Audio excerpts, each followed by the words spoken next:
In today's video, I'm going to teach you how to change the font size on Kit forms. If you're using Kit, which you might remember as ConvertKit, you probably care a lot about how your forms look. Font size is a big part of that. Maybe your headline feels a bit too small to grab attention, or your body text looks oversized and throws off the layout.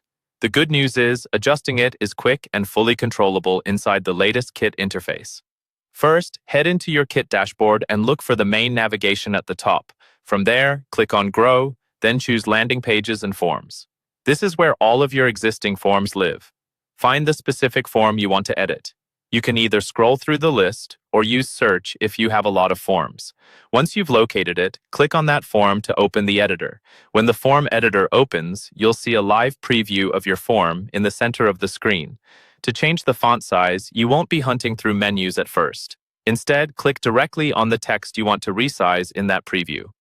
This could be the headline at the top of the form, the body or description text underneath, or any other text element that Kit allows you to edit.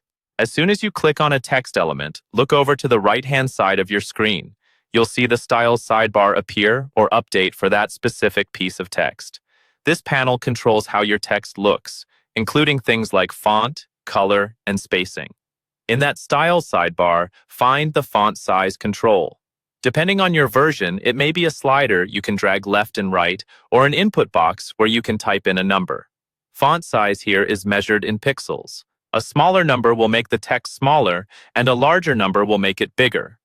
As you adjust the slider or change the number, keep an eye on the form preview. You'll see the font size update in real time, which makes it easier to find the size that looks right on your design and matches the rest of your branding.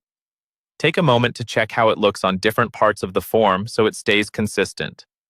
Once you're happy with the size, go to the top right corner of the screen and click Save.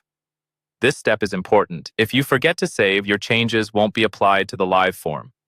After saving, your updated font size is live and ready for your audience.